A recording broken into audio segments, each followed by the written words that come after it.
안녕하십니까. 그레이트 게임입니다. 오늘의 주제는 프레임 전쟁이라고 한번 잡아봤습니다. 뭐 프레임이란 말 많이 요즘 들어보셨을 거예요. 저도 요즘 이거 동영상 이렇게 올리고 활동할 때마다 이렇게 계속 뿌락지들이 많이 들어옵니다. 들어와가지고 이제 저한테 이제 항상 거는 게 이제 친일파 뭐 이제 뭐 여러 가지 이제 막 그게 집어넣는데 그 원래 그렇게 하는 거예요.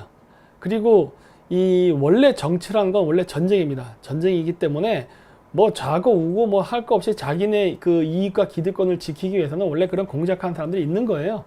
뭐 우파는 없겠습니까? 좌파도 있죠. 그리고 저도 지금 늘 저는 대놓고 얘기하잖아요. 공작한다고. 응? 그런 것처럼 이렇게 자신들의 그 가치를 지키기 위해서 싸우는 건 늘 일어나는 것이고 그러면서 이제 전쟁터가 되는 건데 이제 이 프레임 전쟁에서 이겨야 됩니다. 이 프레임 전쟁은 뭐냐면 상대방이 나를 나쁜 놈으로 씌우는 거를 이제 우리가 보통 전시학 얘기할 때 프레임 얘기를 많이 하는데 이 논리에서 만약에 밀리게 되면요 왕창 무너져요. 이번에 사실 우파 진영이 전체적으로 무너지게 된 것도 사실 프레임 논쟁에서 소홀했기 때문이에요. 그러니까 우리가 여태까지 생각했던 건 뭐냐면 이게 잘 먹고 잘 살면은 모든 것이 해결될 것이다 라고 생각을 했는데 문제는 우리나라 국민 자체가 아직도 조선시대 4대주의 사상에 빠져 있거든요. 유교적 그 구습이 남아 있어 가지고 뭐 대의명분주하고 이런 거 되게 많아요. 이러다 보니까 사실 제 입장에서는요 이런 프레임 논쟁이 저한테는 안 먹혀요. 왜? 저는 이거 영향을 안 받아. 왜? 상대방이 나를 나쁜 놈이라 몰면 그래요. 난 나쁜 놈이다 그래요. 그래 난 나쁜 놈이다 이 새끼야. 뭐 나는 그냥 나가는데 많은 우리나라 사람들은 선비정신이 있어가지고 명예를 지켜야 된다 뭐 이런 거 얘기하는데 솔직히 저는 이해가 안 되지만은 많은 사람들은 그런 거에 대해서 또 호응을 하고 또 그렇게 반응을 해버린단 말이에요. 그렇기 때문에 프레임 전쟁이 굉장히 중요합니다. 왜? 프레임 전쟁은 꼭 정통성을 의미하는 거예요. 오늘날에는. 그리고 이제 시작하기 전에 이제 공지사항이 있는데 저희 이 강의가 아마 지금도 공지가 안 나갔을 거예요. 오늘은 제가 그 카카오 플러스로 공지를 안 했습니다. 왜냐면은 이게 이제 회원들이 많다 보니까 한 번 이렇게 보낼 때마다 한 돈 10만 원씩 들어요. 한 번 공지할 때마다. 왜냐 20원씩 해가지고 이제 비용이 드는데 워낙 많은 사람들한테 하다 보니까. 그래서 이거 뭐 방송할 때마다 카카오 플러스로 계속 공지할 수도 없어요. 물론 제 유튜브를 그 방송에서 알려주지 않기 때문에 할 수 없이 그런 식으로 하는 건데 너무 비용이 많이 드니까. 왜냐면 일주일에 3번 하죠? 3번씩 해서 한 달이면 벌써 얼마입니까? 3, 40, 120만 나가잖아요. 광고하는 거로만. 그래서 제가 이렇게 여기 썼어요. 저희는 일요일, 화요일, 금요일 합니다. 그러니까 공지가 안 뜨더라도 대충 이렇게 시간을 아셨으면 하는 바람이에요. 그래서 저희가 시간을 외우기 쉬우라고 369라고 잡은 거예요. 3시 3분, 6시 6분, 9시 9분이에요. 369, 369. 그쵸? 그래서 일요일, 화요일, 금요일. 이렇게 되는 거예요. 그래서 일요일 날 3시 3분에는 게릴라 방송. 그래서 완전히 댓글만 가지고 이야기하는 것이고, 그 다음에 이제 화요일 날 6시 6분은 김기사 아짐에 하는 거고, 그건 이제 그 노가리 위주로 하는 거고, 그 다음에 이제 금요일이 제가 하는 그레이트 게임. 약간 조금 진지하게 9시 9분에 합니다. 그러니까 저희가 별도로 카카오 플러스로 공지를 안 하더라도 양해를 좀 해주셨으면 합니다. 그거 다 하면은 비용이 너무 많이 들어요. 그리고 이제 9월 16일 날 일요일 날 그 비공개 강좌 20좌석 정도가 남아 있거든요. 그래서 아직도 그 혹시 관심 있으신데 접수 안 하신 분들은 카카오 플러스로 해가지고 접수를 해주셨으면 합니다. 토요일 날 하는 거는 이미 다 찼어요. 그래서 이제 일요일 날 20좌석 남았으니까 그렇게 해주시기 바랍니다. 자, 그래서 이제 그레이트 게임 하기 전에 오늘은 프레임 게임이라 해서 요걸 이야기할 거지만은 최근에 있었던 재미있는 뉴스 몇 가지들을 제가 한번 있길래 너무 지나가기 아까워서 한번 정리해 봤습니다. 이거 조경태 의원이 중국인들의 제주 땅을 엄청나게 산다고 그 국회에서 얘기했네요. 저는 이제 고맙게 생각합니다. 뭐 이 사람 이거 나중에 보니까 이 사람이 원래 민주당 출신이더라고요. 뭐 전 그런 거 안 따져요. 일단 중국인의 위험성을 이야기하는 건요. 여야가 누구를 떠나서라도 얘기해야 됩니다. 제가 늘 주장하는 게 뭡니까? 저는 좌우 이야기하기 전에 일단 국익을 먼저 기준으로 한다 했잖아요. 국익 얘기할 때 민주당에서도 얘기하면 좋아요. 물론 이 사람 민주당은 아니에요. 지금은 이제 자유한국당 이제 국회의원인데 어쨌든 중국인들이 땅 사는 거 그렇게 떠들어도 안 됐어요. 이게 제가 13년을 떠들고 다녔거든요. 논문 쓸 때 학계 나가서 그다음 옛날 때 KBS도 가가지고 방송 좀 해달라고 막 다니고 그랬었어요. 그때가 2011년인가 그랬던 것 같은데 그때도 아무도 그거 안 해줬다고 그랬는데 이제 국회에서 이런 이야기를 한다는 것 자체가 저는 굉장히 그 중대한 의미를 가지고 저는 바람직하다고 봅니다. 그래서 이게 사진도 딱 올려줬어요. 예? 그래가지고 했는데 뭐 여기 보니까 민주당 쪽이었더라고. 그랬다가 뭐 왔는데 저는 그런 거 생각 안 해요. 왜? 중국에 대한 경계를 해야 된다고 주장하는 국회의원은 저는 다 서포트합니다. 저는 반중이라고 늘 얘기했잖아요. 그래서 이게 보면 문재인 대통령이랑 이렇게 같이 활동했던 사람이라고. 뭐 그래도 좋아. 이 사람 외에도 지금 민주당 안에서도 지금 반중을 할 수 있는 사람이 있다면 좀 나와주세요 좀. 자유한국당도 당연히 나와야 되고. 그래서 좀 반중을 해야 된다는 그 국회의원들이 좀 많이 숫자가 늘어났으면 좋겠어요. 그런 바람에서 이렇게 제가 한번 올렸습니다. 그리고 이제 트럼프가 구글과의 전쟁을 선포한대요. 저도 지금 보시면 아시겠지만 요즘 제가 그 금요일날 하는 이 그레이트 게임 같은 경우는요, 지금 실시간 조회수가 4,800까지 나옵니다. 지금 이제 앞으로 5,000 넘을 거라 보는데, 이거 아무리 하면 뭐 합니까? 이거 실시간 검색 순위에 안 올라가요. 제 거는. 제가 이거 방송할 때 YTN 뉴스가 하거든요. 그게 2,800에서 3,200 나와도 1등 하는데, 저는 4,800이 넘어도 안 떠요. 아예 순위 자체에 다 배제가 되어 있습니다. 뭐 그것뿐만 아니라 이제 뭐 여러 가지 이제 이 별 희한한 일들도 있고, 갑자기 정비한다고 가서 제 유튜브 계정이 셧다운 되는 경우도 있고, 별의별 일이 다 일어나는데 이해를 못 했었어요. 근데 보니까 트럼프가 그 구글과의 전쟁을 선포한다 해서 좌편향 뉴스 편집 여론 왜곡 이렇게 나오잖아요. 근데 구글이 유튜브 관리하는 거 아시죠? 예. 그래서 왜 자꾸 이런 이상한 현상이 일어나나 해서 봤더니 미국 뉴스에 나오더라고요. 구글의 안보키를요, 중국인들이 만든답니다. 골 때리지 않아요? 이래서 그런 것 같아. 그러니까 반중을 얘기하면은 유튜브가 자꾸 이상하게 행동한 이유가 이거랑 관련이 있지 않나 싶은 거예요. 그래서 트럼프가 이번에 구글을 조지는 이유도 지금 구글 안에 있는 친중 인사들 때문에 그런 게 아닌가. 친중 기업인? 뭐 이런 사람들 때문에 그런 게 아닌가 싶고, 저도 이런 거에 대해서 간접적인 피해를 본 사람이 아닌가라고 저는 한번 생각을 해봅니다. 그리고 이제 그 미국 재무부가 한국, 중국 제재 위반 가능성에 북한 비핵화까지 위반 대가 따를 것. 이게 얘기 뭐냐면 조지겠다는 소리죠. 쉽게 얘기해서. 니들 가만히 안 놔두겠다. 한국, 중국 조져버리겠어요. 미국이 한국하고 중국을 조질 수 있는 방법이 뭘까요? 전쟁을 하진 않겠죠, 설마. 그거는 말이 안 되는 거고. 결국 뭐냐면 경제 제재예요. 어떠한 형태로 경제 제재가 올지는 모르지만은 재무부가 경고한 걸로 봤을 때는 분명히 금융 갖고 장난칠 겁니다. 라고 저는 지금 보고 있어요. 이번에 엘리엇 사태도 있지만은 앞으로 계속 여러 가지 소송을 걸어가지고 우리나라 정부를 정신없이 만들 거예요. 그리고 저는 지금 또 뭘 보고 있냐면 남북 연결철도 지금 만들려고 하죠. 철도 사업. 개성공단도 지금 재개하려고 그러고. 이거 지금 미국에서 하지 말라고 한데도 지금 강행하려 하잖아요.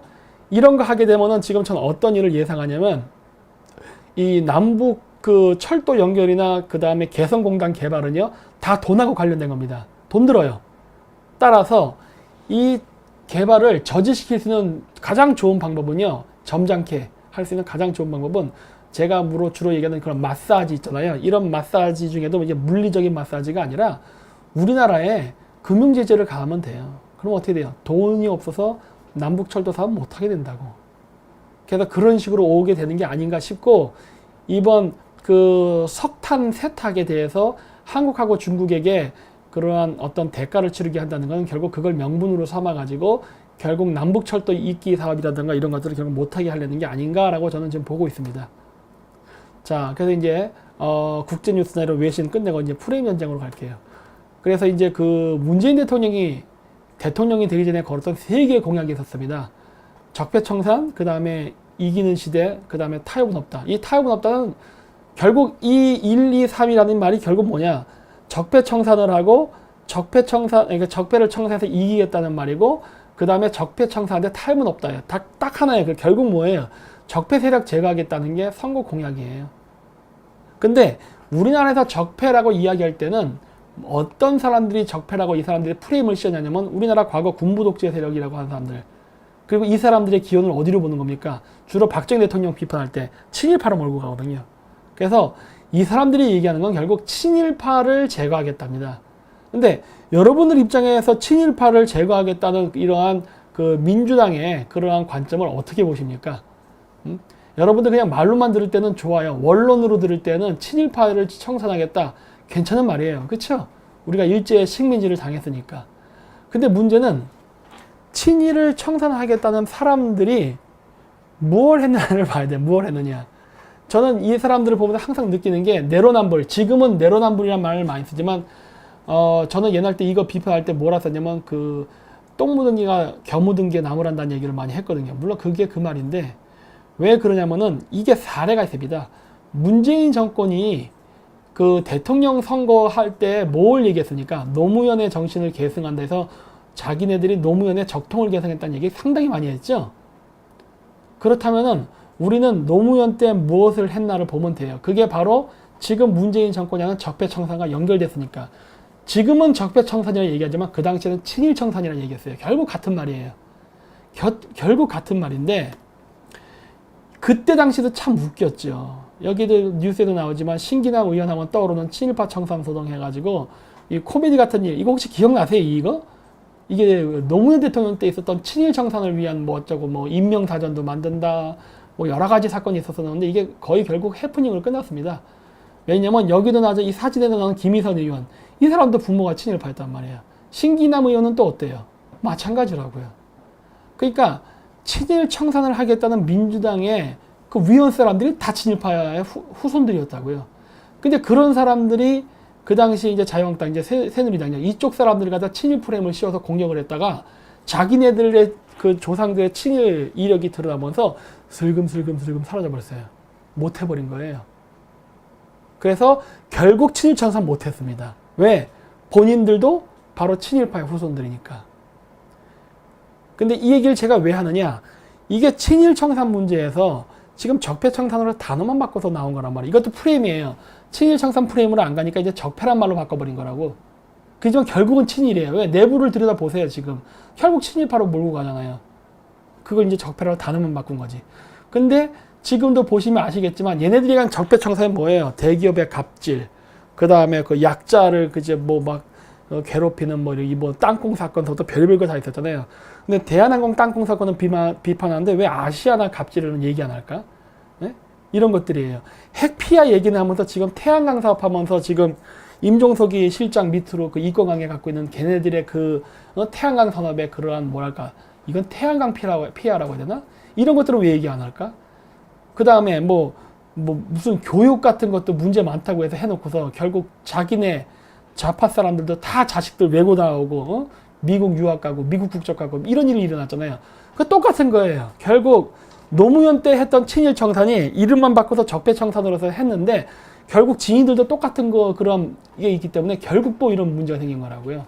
그래서 지금 물론 자유한국당이 문제가 많은 건 저도 알아요. 그리고 저도 별로 좋아하지 않습니다. 이번에 뭐 비대위원장 보니까 뭐 노사모 출신이고 뭐 이상한 놈들 많이 들어왔는데 일단 그걸 떠나서 이 사람들이 그 우파 쪽 사람들을 친일 프레임 또는 적폐 프레임을 걸어갖고 그 정적 제거를 하려고 하는데 이 제거하려는 사람들도 똑같다는 거예요. 그 논리대로 간다면. 그렇기 때문에 여기에 말려들어서는 안 된다고 보고 이거는 과감하게 같이 대응해 나가야 된다고 봅니다. 그리고 국민도 좀 객관적인 시각을 가져야 될 필요가 있어요. 왜 그러냐면은 뭐 재파들 지금 반미주의 맨날 얘기하면서 왜 자식들은 하나같이 다 미국에 가 있습니까? 미국 시민권자이고. 이건 말이 안 되는 거예요. 차라리 그러려면은 반미주의니까 이런 사람들이 러시아에 자식 유학 보내고 중국 보내야 돼요. 그리고 중국이나 러시아 국적 가져야 된다고. 왜 미국 국적 갔습니까? 이게 논리가 안 맞는다는 거예요, 지금. 그래서 여기 보면 뭐 이런 뭐 신기남 의원 같은 게 진짜 이상한 말도 있었어요. 이게 읽으면서도 참 말이 이해가 안 되는데 저는 당시 문제의 본질이 거짓말을 했느냐 하지 않았느냐, 아버지가 일본군 헌병이라고 자식의 민족 정기를 바라고 세우지 말란 법이 있느냐 없느냐 하는 것에 있지 않다고 보았습니다. 아 그럼 박정희 대통령은 왜 문제 걸어? 이렇게 된다면은 이 똑같은 거 아니에요? 이렇게 되면 아니 경제 개발하고 국가 재건했으면은 이거 그 과거의 원전 없어지는 거 아니야? 이렇게 되면은 이것들이 진짜 이런 식으로 나온단 말이야. 그러니까 지네들이 하면 괜찮고 상대방이 하면 그거예요. 그래서 우리나라 국민들이 지금 이 문재인 정권, 노무현 정권 때 했던 친일청산이나 적폐청산을 바라보는 시각은요, 그냥 당쟁이라고 보면 됩니다. 조선시대로 하면은. 당쟁이에요, 당쟁. 여러분들 국민 생활이랑 아무 상관없어요. 자기들끼리 정적으로 깨끗하다는 정통성을 얘기하면서 싸우는 거에 지나지 않지, 실질적으로 우리 민생에 도움이 안 된다니까요. 따라서 여러분들이 적폐청산이라는 선거 공약을 내걸고 막 하는 거에 대해서 와 하고 움직일 필요가 없다는 거예요. 왜? 그거를 비난하는 놈들도 적폐의 대상이니까. 근데 우리나라 사람들은 그런 거에 호응을 했죠. 이상하게 우리나라 사람들은 이 반의를 얘기하게 되면은 굉장히 호응을 하고 열광을 해버립니다. 그러면 이상이 마비가 돼요. 그러면서 우리가 실익을 많이 뺏기죠. 그래서 이런 부분에 대해서 좀 조심해야 된다 봅니다. 그리고 이제 민족문제연구소. 이거는 진짜 문제가 굉장히 많은데, 이건 나중에 제가 따로 얘기할게요. 그래서 어쨌든 여기 보면은 김희선 의원이라고 이 사람도 마찬가지로 친일파의 자손이었거든요. 그랬고, 이제 조선일보에서 얘기했던 그 기사가 뭐냐면, 친중파. 그들은 친일파보다 낫다고 할 수 있는데, 여러분들이 친일파를 왜 나쁘다 생각하십니까? 뭐, 을사오적 이런 거 얘기하잖아요. 친일파 왜 나쁘다 생각하는 거예요? 매국노니까 싫다고 생각하는 거죠. 그 매국노라는 의미가 뭡니까? 나라를 팔아먹은 놈이란 소리예요. 매국노. 그렇죠? 우리나라를 일본에 팔아먹었기 때문에 친일파를 나쁜 놈이야 여러분들 생각하는 거예요. 그렇죠? 그렇다면 지금 시대에도 나라를 팔아먹으려는 놈은 나쁜 놈이겠죠. 과거에도 그런 나라를 팔려먹은 놈이 나쁜 놈이었으면 지금도 나쁜 놈이에요. 앞으로도 미래에 나라를 팔아먹으려는 놈은 매국노입니다. 그렇다면은 이 이야기를 제가 왜 하느냐? 지금 정권이 친중 정권 아닙니까? 자, 보세요. 지금 여기 그 김상곤 이 사람이 뭘 얘기했습니까? 주한미군 철수시키고 한미동맹을 폐기해야 된다 이런 말 했었죠. 예? 주한미군 철수하면 누가 좋습니까? 예? 그리고 여러분들 그거 알아야 돼요. 이 좌파 정권, 지금 이 문재인 정권의 이 모순된 말들이 굉장히 많은데 그 중에 하나가 뭡니까? 시급 올리면서 그 다음에 공무원 숫자 줄이고 이 근로시간 줄여가지고 그 다음에 사람들을 더 이렇게 고용하겠다 이런 말 하죠. 시급 올리고 근로시간 단축해서 일자리 늘린다는 게 말이 됩니까? 그럼 월급 깎이는 건데 이번에 JTBC 기자들 월급 100만 원씩 덜 받았다고 해서 지금 주둥아리 이만큼 나왔죠. 그거 몰랐어요? 진짜 닭대가리인 것 같아. 이게 딱 보면은 숫자 계산하면 딱 나오는데 시급 얼마 딱 계산하는데 근로시간 줄이면 당연히 월급 주는 거 아니에요. 그 지들이 그렇게 하자고 고래고래 소리 질러 놓고 정권까지 바꿔놓고서 막상 월급 그렇게 받으니까 삐지는 거야. 이게 도대체 원숭이 수준 아닙니까? 조삼모사인데. 근데 이 얘기를 제가 왜 하느냐? 지금 아무것도 모르면서 민주당을 지지하는 젊은 좌파 사람들 잘 생각해 보세요. 주한미군 철수 여러분들 주장하잖아요. 여러분들 주한미군 철수하면 여러분 군복무 어떻게 될 것 같아요? 군복무 늘어납니다. 에? 군복무 늘어나게 돼 있다고. 여러분 군대 더 가고 싶으세요 진짜? 군대는 짧게 가고 싶잖아요. 그러면 군대는 짧게 가고 싶은데 주한미군은 철수해야 돼. 이게 뭔 논리냐는 거예요 도대체. 에? 그러니까 군복무도 줄이기 위해서 그럼 평화해서 남북통일하자고? 그게 됩니까 지금? 북한이 핵 개발한다고 해서 지금 국제사회가 난리를 치는데? 그러니까 이런 것들이 모순되는데 이 아주 간단한 더하기 빼기 문제를 왜 우리나라 이 젊은 좌파 사람들은 이성적 판단이 안 될까 하는 거예요. 그게 속아서 세뇌당했다 이제 변명 안 됩니다. 지금 경제 이만큼 망쳤는데. 예? 그리고 또 이런 사람들 또 오해요. 성가서 의원 김일성을 존경한다 이런 얘기 한단 말이에요. 이 정도 나오면 그냥 민주당은 빨갱이 정권 맞지 않습니까? 예? 언제까지 아니라고 해야 돼 도대체. 이번에 고용주의사 문재인은 공산주의자다 이거 얘기했다고 무죄 나왔죠? 무죄 나와야지. 이런 얘기하는 사람들이 지금 우리나라 정계에 들어와 있고 여당을 차지하고 있는데. 예? 이러니까 한미동맹 깨지고 문제 생기고 경제 위기 오는 거 아닙니까? 에? 아직도 문재인을 지지한다면서 이걸 비유하게 되면 여러분들 자체가 친북주의자 되는 겁니다. 이제는 요즘 시대에 빨갱이가 어디고 공산주의가 어디 있었는데 여러분들이 공산주의자가 되는 거예요. 왜? 상대방이 이렇게 노골적으로 나오는데도 이거를 변호 알려들면 안 되는 거예요. 대놓고 얘기하잖아요 지금. 에? 보세요. 전대협 출신 결국 빨갱이라는 소리 있거든요. 전대협 출신 빨갱이라고 얘기하면 반발한다고요? 아니긴 하는 행동이 지금도 똑같은데. 그리고 여기 보시면은 또 보십시오. 친중파의 또 특징. WTO 그 문제가 중국의 청와대가 중국의 사드 보복을 우리나라에 하는 거에 대해서 WTO에 제소 안 하겠다는 거예요. 국제무역기구에다가 우리 무역을 공정하게 하고 있는데 정책의 문제를 가지고 지금 우리 수출을 제한하는 거는 불공평하다. 이거 제소한다 이렇게 해야 되는데 안 한다고 하는 거예요. 그때 당시에 WTO에서 이거 제소하면 한국이 이긴다 그랬어요. 그건 당연히 이기는 거죠. 왜 정치적 이슈를 가지고 중국이 이런 식으로 주변 국가를 갖다 무역으로 보복합니까? 이거 당연히 안 되는 거지. 근데 이것도 보세요. 중국이 이렇게 하는 거에 대해서 우리는 제소도 안 하고 우리나라 신문도 비판을 안 합니다. 근데 지금 트럼프가 우리나라한테 관세 붙이는 거에 대해서 뭐라 그래요? 트럼프 개새끼라 그러죠? 그 뭐 이런 경우가 되냐는 거예요. 중국은 물리적으로 때려 부수고 롯데백화점 제품 다 때려 부수고 불지르고 이런 짓을 해도 언론도 침묵하고 우리나라 정부도 항의하지도 않고, 그리고 오히려 또 중국에 나가는 주중대사는 오히려 그걸 변명을 해주죠.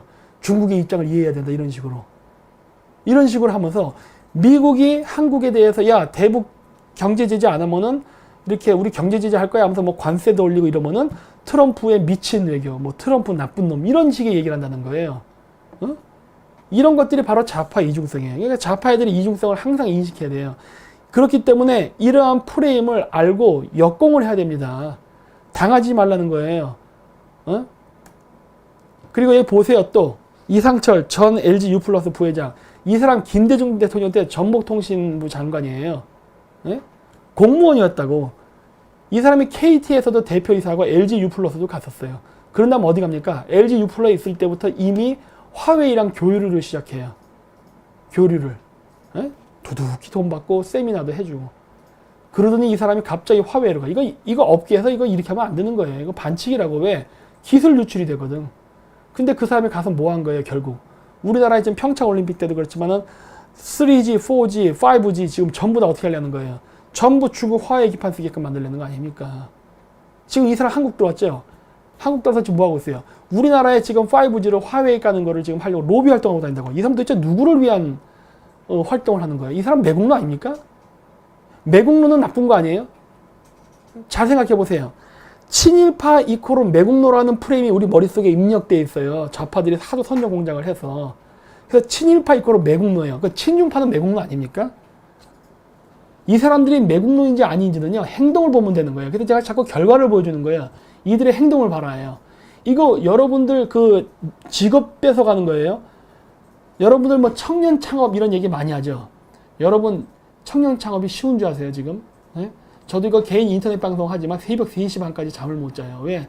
자료 찾고 연구하고 PPT 만들고 여러 가지 하느라 힘들어요. 개인 사업한다는 건 쉬운 일이 아니라고. 사실 제일 좋은 거냐, 대기업에 들어가는 거예요. 왜? 그냥 월급 따박따박 나오잖아요. 고액연봉. 창업은 하고 싶어 하는 게 아니에요. 그리고 소상공인 하고 싶어 하는 겁니까? 대기업 정년퇴직하고 할 거 없으니까 치킨 튀기는 거 아니에요. 솔직히 까놓고 얘기해서.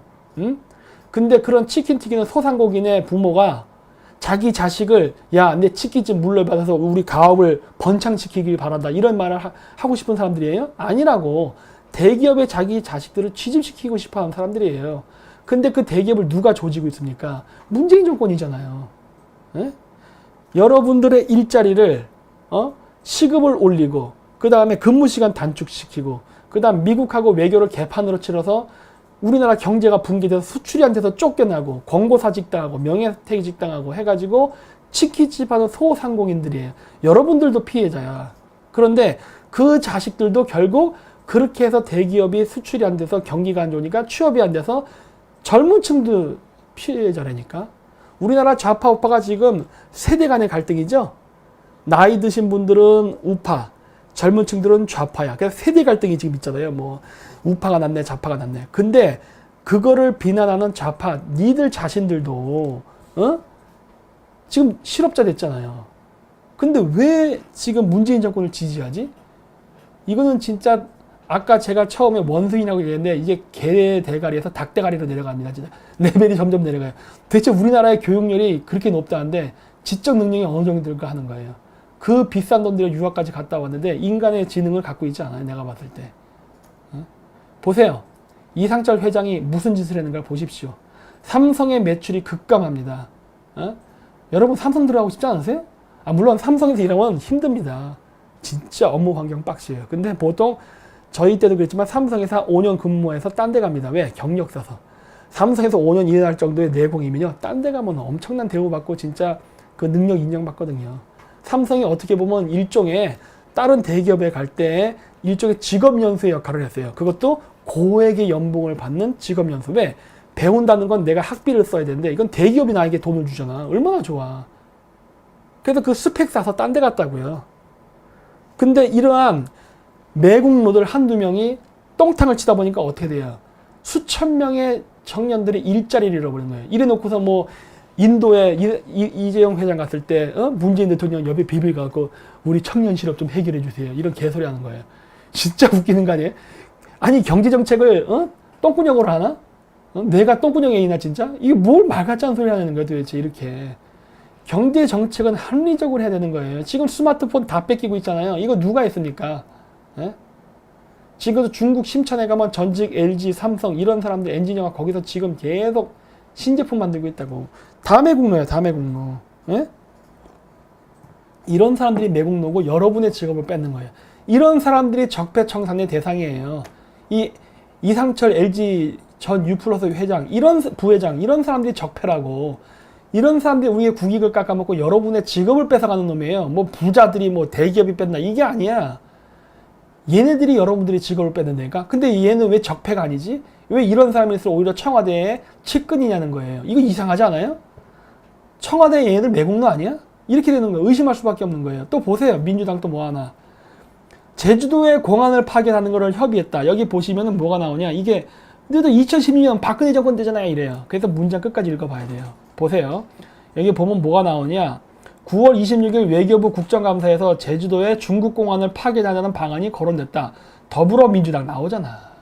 강창일 의원은 제주도가 무슨 그 구한말 시대의 뭐 조선입니까? 우리나라 청나라 전쟁 왜 일어났어요? 청일 전쟁. 동학군 때려잡는다 해서 일어난 거 아니에요. 중국인 관광객이 범죄를 저지르면 한국 경찰을 강화시켜야지 왜 중국 공항을 여기다 푸냐고. 그리고 왜 그러한 제안을 합니까? 근데 이 등시 같은 놈은 또 누구야 이것도. 외교부는 또 적극적으로 검토하겠다는 방식을 밝혔대요. 이런 빙신 같은 놈들을 봤나. 이게 우리나라의 여야에 좌파 우파에 이 중국에 대한 무섬에 대한 인식이 없어요. 중국은 빨갱이라니까요. 여러분 착각하지 마세요. 북한만 빨갱이 아닙니다. 중국은 중화인민민주주의 공화국이에요. 그래서 중공 아닙니까? 중국은 공산주의 국가예요. 응? 반북하는 사람은 반중도 말할 수 있어야 되니까. 왜? 우리는 반공이라니까. 반공주의에는 북한만 해당되고 중국은 해당 안 됩니까? 왜? 우리가 뭐 중국하고 무역 1위 교역국이니까 빨갱이라도 괜찮아 이런 거예요? 착각하지 말라는 거예요. 지금도 북한의 핵 개발이라던가 모든 자금 조달이 중국을 통해서 이루어지고 있습니다. 예?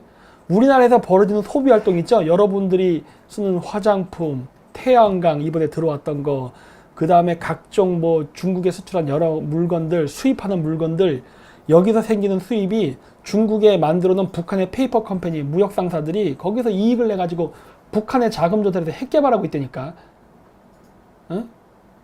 그래서 사업만 중국에서 한다. 이거 말 안 되는 거예요. 중국이랑 사업하는 사람들 많은 사람들이 북한이랑 연결돼 있다고. 직간접적으로 본인이 알건 모르건. 그래서 절대 하면 안 된다는 거예요. 그리고 유독 물론 민주당 쪽이 많긴 많아요. 그렇다고 자유한국당이 절대 없다는 게 아니에요. 있어요 거기도. 그리고 또 보세요. 김병옥이 이것도 또 민주당이라고. 그래서 문체부 장관 직무대행이 경제부총리와 대통령 권한대행에게, 여기서 대통령 권한대행이라는 건 황교안 국무총리를 얘기하는 거예요. 중국 방문을 건의하는데 왜 가서 굽신거리라고? 이런 말 같지 않은 소리를 이렇게 해대는 거예요. 얘들. 이게 다 운동권 출신들이야 얘들. 그리고 또 뭐 합니까? 민주당 애들. 삼성 반도체 박근혜 대통령이랑 이재용 간의 무슨 뭐 불법적인 그 기업 승계에 대한 조사를 하겠다 해가지고 삼성 반도체에 화상 사업장 그 뭐 불산 누출 사고 그 외에도 뭐 이게 설계도를 까라고 했다고요. 그걸 왜 깝니까? 예? 말 같지도 않은 소리지. 그때도 삼성에서 거절했어요. 야 이거 노출하면 안 된다. 왜? 이거 설계도 노출하게 되면 중국 애들이 배워간다. 그러면 우리의 노하우를 뺏기기 때문에 중국이 우리 기술을 따라오면서 수출 경쟁력 깎이니까 절대 하면 안 된다 그랬더니 뭐 몰래 보겠습니다 하고 공개해버렸죠. 예? 이게 누구였더라 이 사람이? 이 사람 이름 여기 안 써있나? 아 여긴 안 써있구나. 이 사람도 운동권 출신이었어요. 예?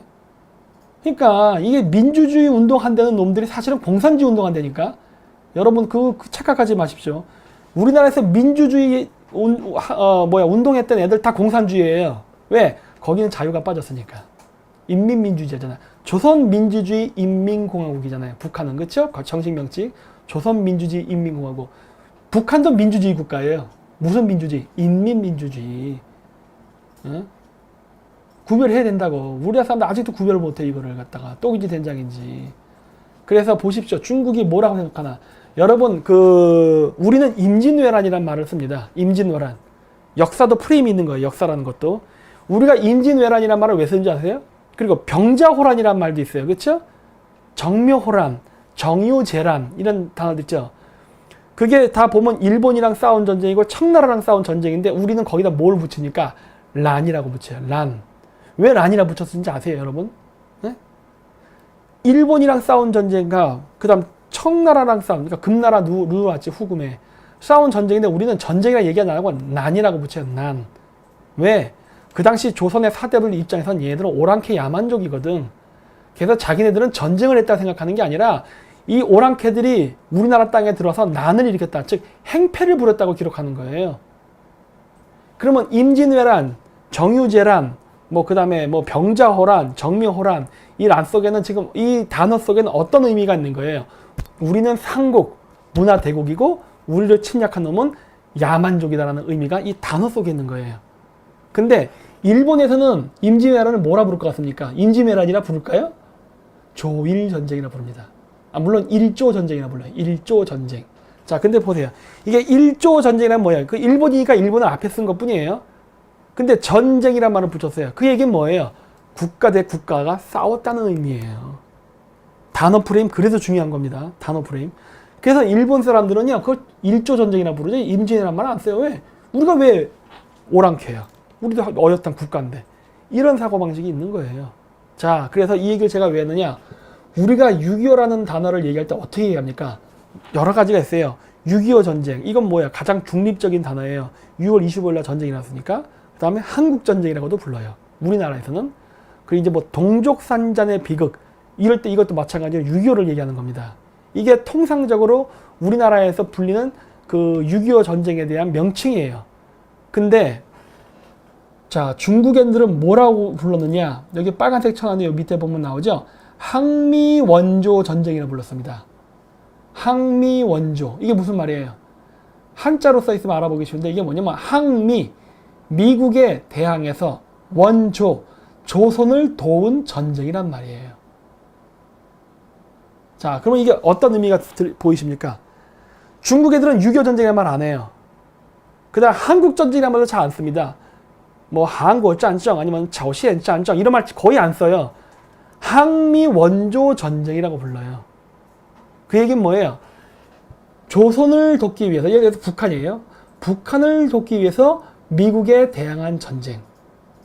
이 말의 어감 속에 뭐가 숨어 있어요? 북한이 어려움에 처했을 때 우리 중국이 너희를 도와줬다라는 의미가 들어있는 거예요.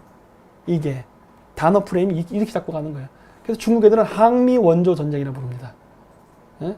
그 다음에 북한 애들은 6.25 전쟁을 뭐라 부릅니까? 조국 해방 전쟁이라 불러요. 그게 뭐예요? 우리는 남한을 침략한 게 아니다예요. 식민지화된 미국으로부터 우리 조국을, 우리 민족을 해방시키기 위한 전쟁이었다라는 게 북한 애들의 사고방식이에요. 그래서 단어를 그렇게 쓰는 겁니다. 그래서 단어가 굉장히 중요한 거예요. 이게 바로 역사 논쟁, 역사 프레임에서 이 단어 전쟁에서 지면 절대 안 되는 거예요. 근데 우리가 그 단어를 써주면은 그 순간 우리가 지는 겁니다. 왜? 모든 단어는 자기를 중심으로 자기에게 유리하게 쓰는 거예요. 그렇기 때문에 중국은 항미 원조라고 얘기하고 저기 북한은 민족 해방 전쟁이라는 얘기를 쓰는 거예요. 우리는 이제 좀 그래서 우리의 입장을 반영할 때 뭐라 그래요? 6.25 남침 전쟁이라는 말을 쓰죠. 그럼 북한이 침략했다는 말을 하는 거니까. 정적 의미가 굳이 들어간 거. 근데 우리나라에서 말하는 단어는 약해. 북한처럼 민족 해방, 항미 원조 이런 개념은 없어요. 어떻게 보면 좀 중립적인 단어고 상당히 그런 정적 색채가 빠져 있어. 그래서 어떻게 보면 좀 심심하게 느껴질 수 있는 단어이기도 합니다. 근데 이게 좌파들이 이런 식으로 자극적인, 저는 좀 향신료라는 말을 써요. 이 향신료가 들어간 단어를 쓰다 보니까 이러한 단어 프레임에서 져갖고 우파 사람들이 갑자기 멀쩡히 있다가 친일파가 되고 매국노가 되는 경우가 있다니까요. 그리고 또 우파 사람들 중에 또 선비정신이 투철해가지고 또 그거를 갖고 저항도 안 하고 또 그냥 옷 벗고 내려와요. 바보 같은 짓이야. 이건 진흙탕 싸움인데. 절대 그러면 안 돼요. 싸워야지. 그래서 제가 프레임에 갇히지 말라는 얘기를 많이 하는 거예요. 여러분들 그거 이 좌파애들이 이승만 대통령 욕할 때도 친일파라고 욕해요. 근데 그것도 웃기는 거죠. 이승만은 친미일지언정 절대 친일은 아니거든요. 근데 무조건 마음에 안 들면 다 친일파인 거예요. 무조건 마음에 안 들면. 왜? 친일 프레임을 씌워야 적폐가 되기 때문에. 적폐는 청산의 대상이 되고, 이렇게 얘네들이 그림을 만들어 놓고 단어를 쓰면서 움직이기 때문에 그런 거예요. 그래서 거기 말려들면 안 되는 거예요. 근데 말려들지 않으려고 어떤 사람들은 도망가 버리죠. 도망가면 안 돼요. 싸워야지. 그리고 좌파들이 얘는 것처럼 뭐 보수 진보 이런 말 쓰면 안 됩니다. 그냥 좌파 우파예요. 그렇게 얘기해야 된다고. 뭔 놈의 진보예요. 18세기에 나온 사회주의 사상을 쓰는 애들이 어떻게 진보가 될 수 있습니까? 수구 보수지. 그거야말로. 지금 4차 산업혁명 얘기하고, 공산주의가 91년도에 무너졌는데, 지금 사회주의를 얘기하는 게 어떻게 진보라 불릴 수 있어요? 이것 또한 좌파들의 단어 프레임에 걸렸기 때문에 그런 거예요. 절대 진보란 말 써주면 안 돼요. 그냥 좌파예요. 평이하게 얘기할 땐. 그거를 정치적으로 나쁜 말을 하고 싶으면 수구 좌파라고 얘기하면 돼요. 왜? 18세기 사회주의를 주장하고 있기 때문에. 그렇게 해서 우리도 단어 프레임 전쟁에서 밀리지 말고 우리도 단어를 만들어서 그걸 양산해야 되고 인터넷에 그러한 단어를 뿌리면서 싸워야 되는 거예요. 그래서 대중들의 입에 그게 붙게 만드는 게 중요한 겁니다. 이것도 아주 중요한 그 정치 프로파간다거든. 이거를 게을리하고 있어요. 그래서 보세요. 지금 시진핑이 만든 세계 최대 공산주의 선정기관이 중국의 소리. 이런 거 왜 하는 거예요? 프레임 전쟁이거든. 미국은 미국의 소리 하잖아요. 미국의 소리는 뭐예요? 미국의 대외 입장에 정당성을 부여하기 위해서 전 세계에 미국은 이러한 일 때문에 우리가 이러한 정책을 하는 것이고 그것은 옳고 정당하다. 이렇게 얘기하는 거라고요. 자국의 이익을 위해서 방송하는 거예요. 근데 중국도 마찬가지로 하는 거예요. 이런 것들이 다 프로파간다 정책이거든.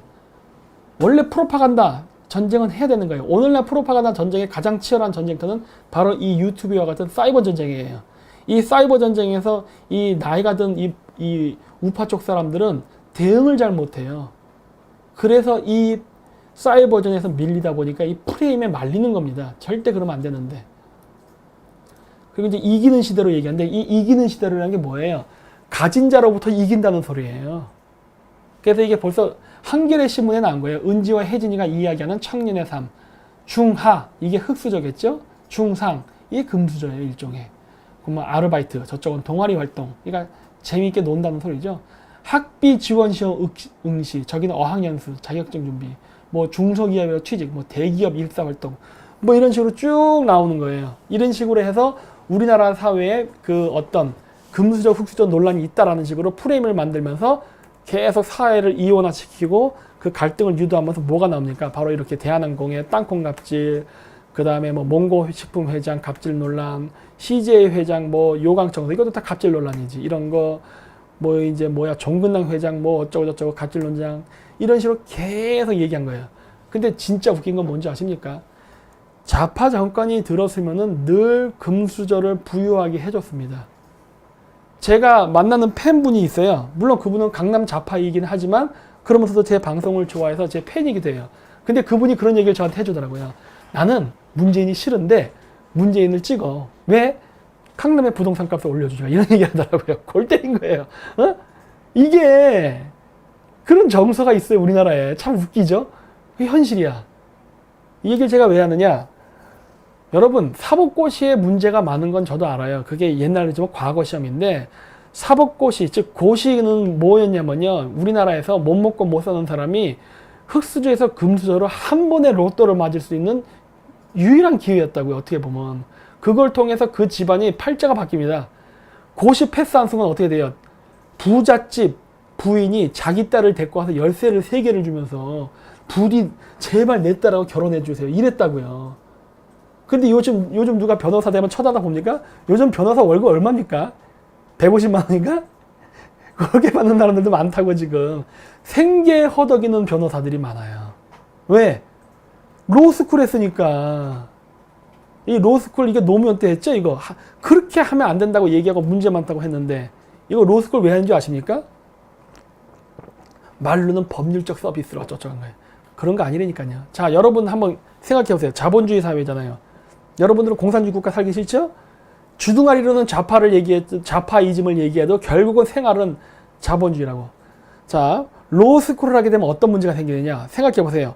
공부를 잘하는데 원래대로 사법고시를 봤었으면은 집안은 가난해도 공부를 잘했기 때문에 사법고시 패스할 수 있는 사람이었는데 로스쿨 제도가 생기면서 어떤 문제가 생기느냐? 가난한데 공부를 잘했다는 애가 로스쿨을 들어가고 집은 부자인데 공부를 못한 애가 로스쿨을 들어갔어요. 두 학생이 있어요. 이 앞에 연병을 이놈들이 비교하는 이 표처럼 이렇게 해서 이제 졸업을 하잖아요. 자, 그러면 어떻게 되냐?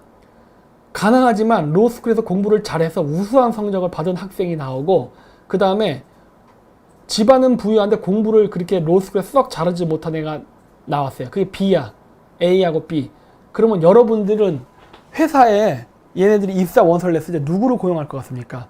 공부는 못했지만 로스쿨에서 우수한 성적을 얻은 애를 고용할까요? 아니면 공부를 못했어도 집안이 좋은 애를 고용할까요? 어느 쪽일 것 같습니까? 여러분이 기업주라면은. 예? 어디 댓글 한번 봐봐야지. 돈 있는 애 아니면 돈 없는 애. 여기 조슈아 신님이 돈 있는 애가 로스쿨을 다녔을 때라고 했는데 그 이유 아세요? 왜 돈 있는 애를 갖다가 로스쿨에서 아니 그 기업에서 뽑는지 졸업했을 때 이유 한번 설명해 보세요. 이유 왜 그런지. 왜 기업에서 면접 볼 때 돈 있는 집안의 로스쿨을 졸업한 평범한 성적을 가진 애를 뽑을까? 뭐 성적 좋으면 더 좋고 성적이 안 좋아도 걔로 가요. 왜 그런지 아세요? 그냥 집안이 좋은데 뭐 이런 걸로 얘기하는 게 안 되니까. 대답이 안 나오는데 자 제가 설명을 해드릴게요. 왜 그러냐면요. 집안 배경 때문이 아니에요. 물론 틀린 말은 아니지만 그게 아니라 여러분 로스쿨을 쓰게 되면은 변호사들이 우르르 쏟아져 나옵니다. 시장에. 그래서 지금처럼 150만 원 받고 생계형 변호사들이 생기는 이런 현상이 발생한다고요. 그럼 법률사무소에서 뽑을 때 뭐가 중요한 거예요? 그 사람의 능력이 필요한 거예요? 그 사람의 영업 능력이 필요한 거예요? 어느 쪽이 필요할까요? 법률학적 지식이에요? 아니면 영업 능력이에요? 어느 쪽이 더 중요할 것 같아요? 영업이라고, 영업. 여기 영업됩니다라고 썬 분인데 맞아요. 왜? 부잣집 아들이잖아요. 혹시 알아요? 걔가 와서 그 아빠의 회사가 자기 법률사무소로 회사 갈아탈지 고객이 될 수 있잖아. 그리고 그런 거 딜 걸면은 어떻게 할 거예요? 우리 아버지가 뭐 예를 들어 어디 대기업 계열사 회사인데 제가 이 입사를 하게 되면은 아주 긴밀한 협상을 할 수 있다라고 넌지시 암시를 하게 되면 어떻게 돼요? 이거 당연히 개 뽑지. 영업이 되잖아, 영업이. 공부 잘해서 법률적 지식이 있는 애들 길거리에 채고 채요. 법률 로스쿨 나와가지고. 그런 애들이 뺑이 치는 거예요. 그리고 집안 좋은 애들, 이런 애들은 법률적 지식이 낮아도 영업 잘해왔잖아. 돈 버는 놈이 갑질하는 거거든. 걔는 그럼 법률적 지식이 없어도 걔가 승진하는 거예요. 왜? 돈 벌어 왔으니까. 법률적 지식이 있는 가난한 애들은 평생 돈 있는 애 밑에서 뺑이 치면서 시다바리 역할을 하다가 애 들어가고 나오는 거예요. 그래서 법률사무소 차리면 걔 돈 벌까요? 거지 되는 겁니다. 이게 로스쿨 제도예요. 이거를 갖다가 노무현이가 만들었다고. 근데 뭔 놈의 금수저수저 논쟁이야. 이 새끼들 지네들이 만든 똥을 갖다가 남한테 뒤집어 씌운다고요. 또 하나 뭐예요? 이 새끼들 지금 저기 외국어 고등학교도 지금 없앤다 그러죠? 자사고도 없애고. 이거 웃긴 거 아니에요? 지 자식들은 다 졸업했잖아. 그거 왜 보냈냐고. 그렇게 문제가 있다고 얘기하면서 여기다 왜 자식들을 보냈어? 문제 있는 학교에다가. 이 애들이 이런 이중성이에요. 그리고 미국 역까지 보내잖아요. 러시아 보내려니까 중국 보내고 또 그쪽은 또 죽어도 안 보내요. 이상한 놈들이야. 그래서 자 모든 건 제가 그래서 얘기하는 게 얘네들의 행동, 그 다음에 중요한 건 그래프 통계입니다. 요즘 통계청 아작 내버렸죠? 통계 중요해요. 자 보세요. 진위계수라는 게 뭔지 아십니까? 빈부간의 격차를 보여주는 지수입니다. 진위계수는 낮으면 낮을수록 빈부간의 격차가 낮아지는 거예요. 즉 부자와 가난한 자의 간격이 좁아지는 겁니다. 근데 보세요. 언제 진위계수가 가장 낮았는지. 전두환 정권 때부터 낮아지기 시작해서 노태우 정권 때 피크를 쳤어요. 여러분들이 그렇게 이를 갈고 이유도 모르는 증오심을 갖고 싫어하는 전두환 노태우 정권 때가 제일 살기 좋았어요. 그래서 우리나라 TV에서 유명했던 그 케이블 드라마가 뭐예요? 응답하라 1988, 응답하라 1991, 응답하라 1998 나오잖아요. 그 시대가 제일 살기 좋았다니까. 기억 안 나요, 여러분들? 요즘 젊은 애들은 그때 안 태어났나? 저는 2세대였거든. 그래서 전 정확히 기억하고 있어요. 제가 73년생이기 때문에 응답하라 그 드라마 시리즈잖아요. 그게 제 연도. 71년에서 75년 사이에 태어났던 사람들의 이야기거든. 정확히 정교도 세대죠. 빨갱이들이 가장 많은 세대. 저는 그 기억이 있어요. 그때가 제일 살기 좋았어요. 우리 집도 돈을 엄청 많이 벌었고 저도 펑적펑적 아주 탱자탱자 썼던 시대라고. 정말 우리한테 돌아오지 않는 진짜 잃어버린 20년입니다. 진짜. 응? 김대중 정권은 말 안 할게요. 금융위기 왔으니까. 패스. 이것까지는 봐줄 수 있어. 여기 노무현 정권 해놨죠? 올라가잖아요. 아니 왜 노무현 정권 때 빈부의 격차가 다시 올라가냐고. 어? 이상하잖아요. 왜 그랬어요? 예전에 강의 때 얘기했을 거예요. 중국에 투자했기 때문에 그렇습니다. 97년 금융위기 때 붕괴가 돼서 부도가 나서 실업자가 됐던 사람들이 다시 직업을 받으면 되잖아요. 직업 창출이 되면 되는데 그 직업 창출의 기회를 어디다 쏟아부었습니까? 죄다 중국에다 쏟아부었습니다. 그래서 중국 애들 취업시켜주고 우리나라 사람들 실업자 된 거예요. 그래서 또 근데 그것도 좌파 애들이 감성파리 또 다큐멘터리 만들면서 97년도에 그 무슨 대기업 상세했던 사람들이 망해갖고 지금까지 치킨 장사한다. 이거 다큐멘터리 찍고 있다는 거예요. 이 개새끼들 진짜. 왜 그런 일이 발생했는지 아예 설명도 안 한 채. 보세요. 그래서 이 오른쪽에 노무현 정권 때 자살률 올라가고 비정규직비율 올라가고 진위계수 나빠지고 다 그랬어요. 노무현 정신을 계승한 문재인 정권은 어떨까요 지금? 똑같죠? 진위계수 나빠지고 비정규직비 올라가고 자살률 올라가죠 지금. 예? 노무현 정신 계승한 거 맞다니까 문재인 정권은. 진짜로. 그리고 이번에 통계청 바뀌기 전에 나왔던 통계 자료들. 예? 보십시오. 경제 성장률이 떨어져요. 근데 요거만 갖고는 문재인 정권을 비판할 수 없습니다. 왜?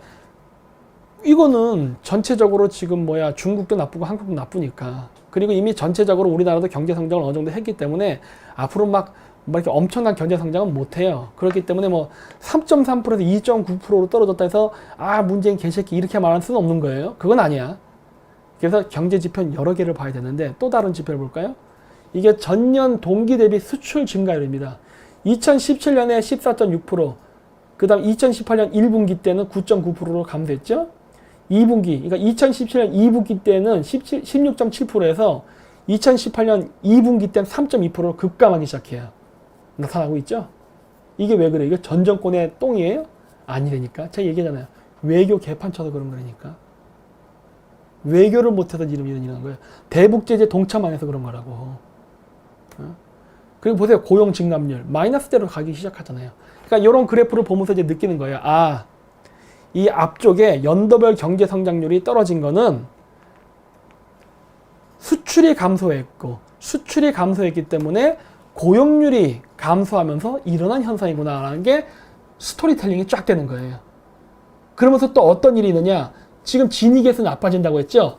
이게 진위계수가 나빠지는 거를 보여주는 또 단적인 예예요. 이 고용원을 뭐가 HDMI? 화면이 흔들려요? 왜 이게 흔들리지? 화면이 좀 우네. 왜 울지 화면이? 또 마사지 들어갔나? 아니 그냥 울어도 숫자 보니까 얘기할게요. 상관없어요. 그냥 그래프를 보여주세요. 왜? 뽑아닫기라고? 안 돼. 소용없어. 아니 보는 데는 지장 없으니까 그냥 해요. 예, 그래서 자, 이 그래프를 보여주세요. 그래프. 네. 이것도 보세요. 고용원을 보유한 자영업자라는 건 이제 가게 갖고 있는 사람들이에요. 근데 이 그래프도 보면 흥미로운 게 있습니다. 이 위에 파란색 요거는 이제 뭐냐면 일종의 프랜차이즈 같은 좀 큰 기업들이에요.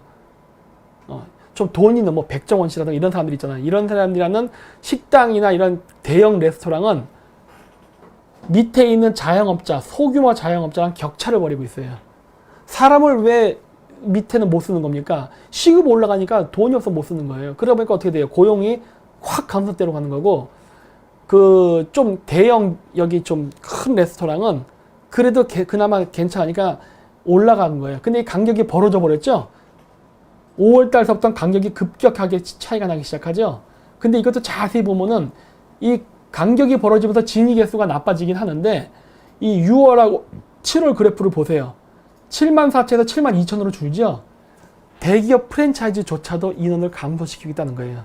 그러니까 지금 우리나라가 경제 불황이 오면서 그 빈부 간의 격차가 생겼잖아요. 빈부 격차가 생긴 상태에서 같이 폭락하고 있다는 게 보이는 거예요. 가난한 사람은 가난한 사람대로 망하고 부자는 부자대로 같이 망하고 있다는 거예요. 그러니까 결국 안 좋다예요. 안 좋다. 결론은.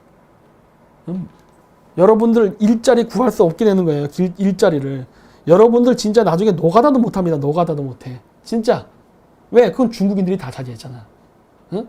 중국인 노가다 십자가한테 이렇게 잘 아부해가지고 커미션 주고 들어가야 될 상황이 벌어지는 거예요. 중국 애들한테 얻어 터지면서 일 배우고. 지금 이런 상황이라고.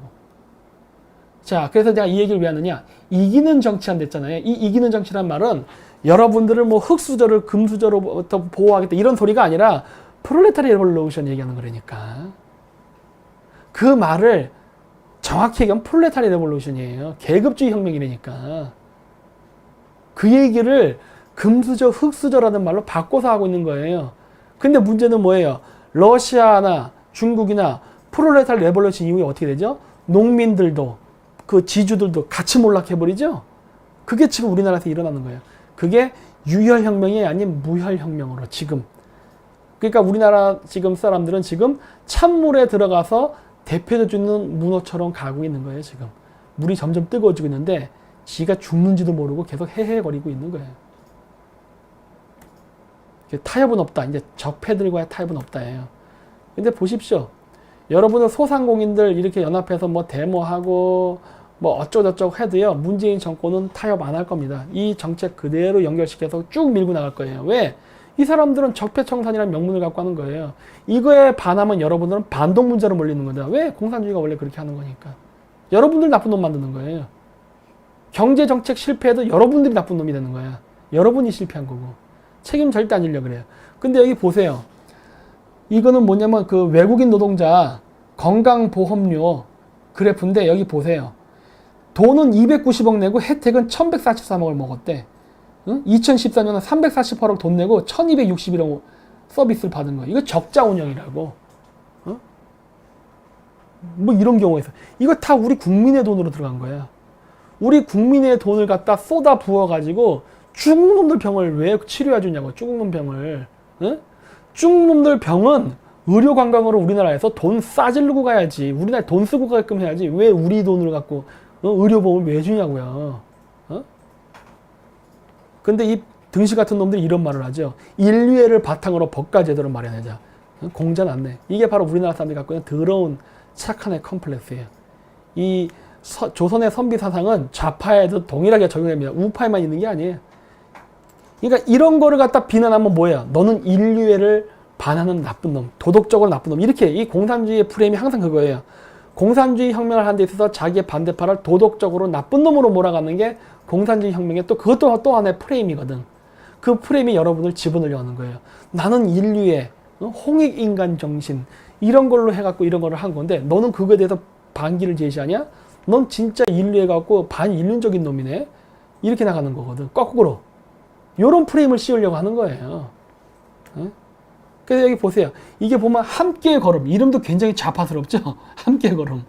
근데 여기도 보면 인류애를 바탕으로 법과 제도를 마련하자라고 1996년 8월 1일 날 얘기했는데 2018년 5월 8일 날 우리 좌파 정권이 인류애 언급한 보건복지부 장관. 어쩌면 이렇게 똑같을까?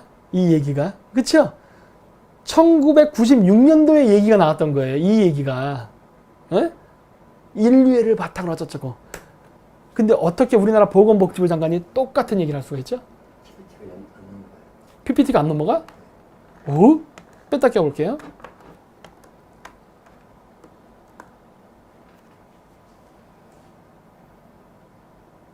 나오죠, 이제. 앞쪽으로 다시 넘어갈게요. 자, 이 표는 봤죠? 네, 다음 표. 그래서 이게 보면 1996년도에 이게 좌파 시민단체도 이런 말을 했다고. 인류애를 위해서 어쩌고.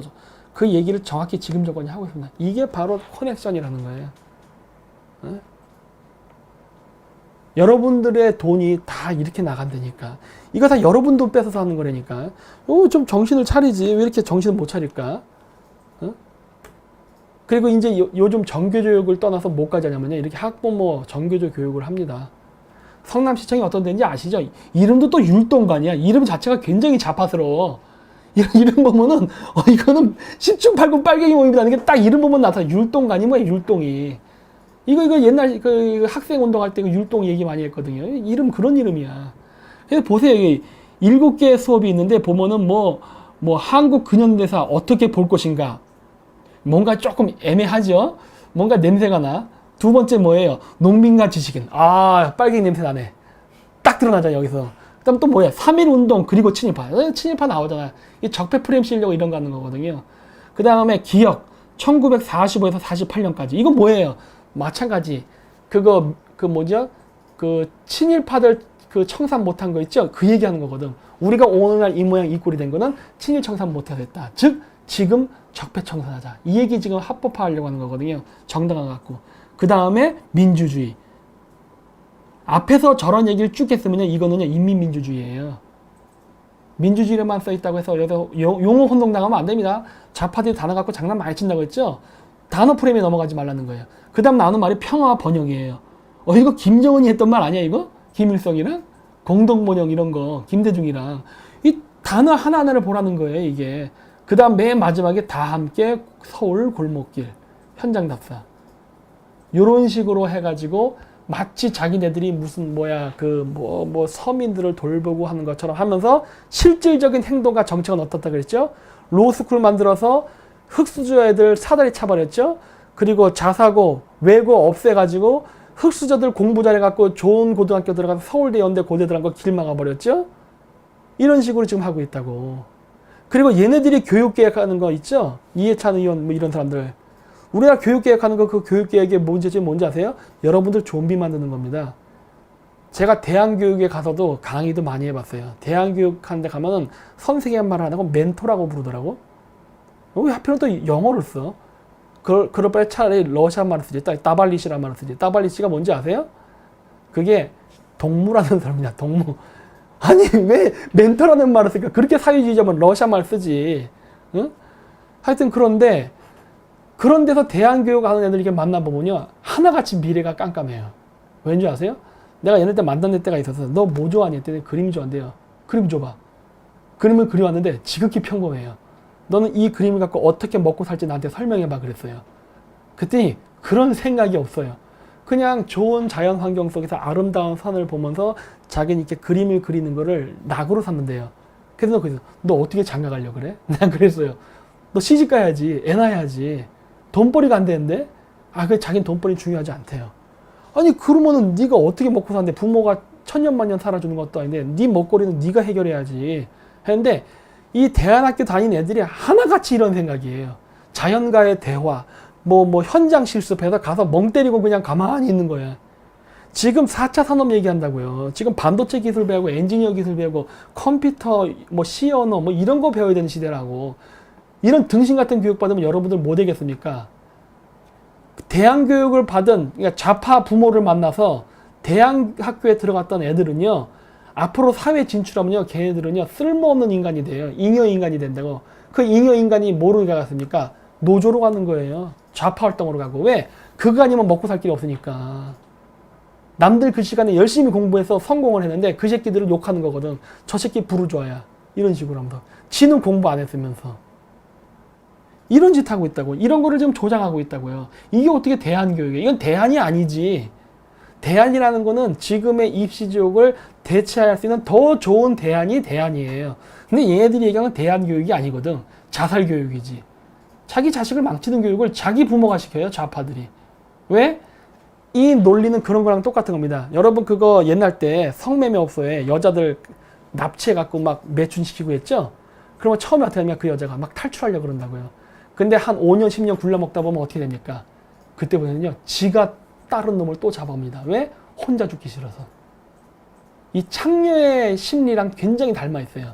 이 좌파들의 행동을 보면요, 창녀 소굴 같아요. 딱 보면은.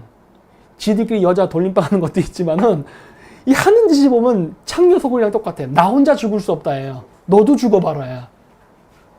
그래서 이런 식으로 해서 하나둘 멀쩡한 교육을 받아서 원래 멀쩡하게 성공할 수 있는 애들을 하나둘 이 대안교육이라는 늪에 빠뜨려가지고 집단적 좀비화를 이룬다니까요. 그런 애들이 미국 가서 어떻게 할까요? 근데 또 주둥아리는 또 입은 고급돼가지고 또 뭐 스타벅스 커피 마시고 막 이러죠? 대학 교육 받고 그런 커피 마실 돈이 생길 것 같아요? 공부해야지, 이 세상에. 응? 공부를 재미있게 할 수 있는 방법을 가르쳐 주는 게 대안학교예요. 왜? 옛날처럼 강제로 채찍으로 때리면서 공부를 하면은 창의력이 떨어지거든. 그렇기 때문에 자식이 스스로 자발적으로 내가 밤새도록 공부하겠다는 동기부여를 하는 게 대안교육이라고. 그래서 고시도 합격하고 하면 얼마나 좋아. 본인이 좋아서, 본인이 즐겨서 한다면 그게 최고의 대안교육이거든. 강제로 하는 게 아니라. 공부를 안 시키는 게 대안교육이 아니에요. 근데 이게 좌파들이 그 짓을 해요. 왜? 그래야 프롤레타리아 계급이 증가하니까. 그래야 자기들의 쪽수가 불어나고 그 쪽수를 정치 세력화 시킬 수 있기 때문에 그런 거라고. 그래서 이런 프레임에 빠지지 말라는 거예요. 이게 다 여러분들의 신세를 망치는 거라고요. 그래서 이제 결론입니다. 결론. 또 그래프 안 올라가? 또 물결 쳐? 왜 이래 오늘 진짜. 이거 보니까 옛날 우리나라 제가 어렸을 때 갔던 삼류극장 생각나네. 2,000원 주면 영화 2개 보여주는 거 아세요? 화면 스크린 물 흐르는 거? 이게 제가 하는 방송이 원래 삼류 우파 방송이다 보니까 스크린도 자꾸 비가 내리네. 아, 존나 쪽팔리다 진짜. 자, 그래서 어쨌든 결론은요. 상속세 제로 해야 됩니다. 그거는 니들 좌파를 위해서도 내가 도와주겠다는 거예요.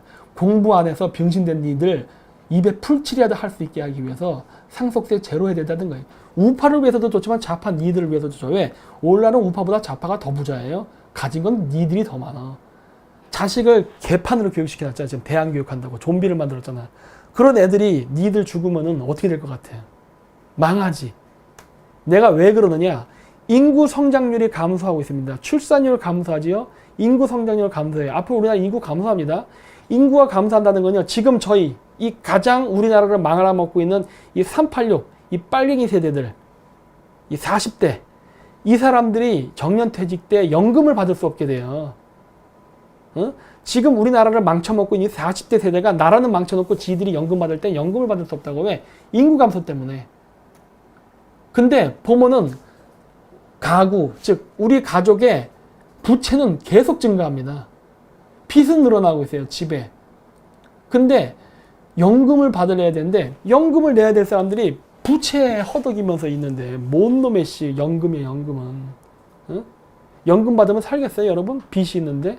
이러한 어려운 환경이 계속 지금 환경이 만들어지고 있다고요. 또 뭐가 있어요? 연령대별 인구 구성비 보세요. 제가 저번에 평균 봤더니 우리나라 2018년도에 대한민국 평균 연령이 41이랍니다. 41살. 와, 베트남 22살인데 우리나라 41살이래요. 제가 지금 46인데 저는 지금 평균 연령대보다 조금 높은 거예요. 저 젊은 축에 속하는 거예요. 옛날 때 우리나라 저 시골 가면은 청년회 가면 40대 사람들 청년이었죠. 지금 우리나라가 그런 상황이 된 거예요, 지금. 제 나이가 청년이에요. 미치고 환장하죠. 제가 카자흐스탄 가면 저 할아버지인데. 그런데 보세요.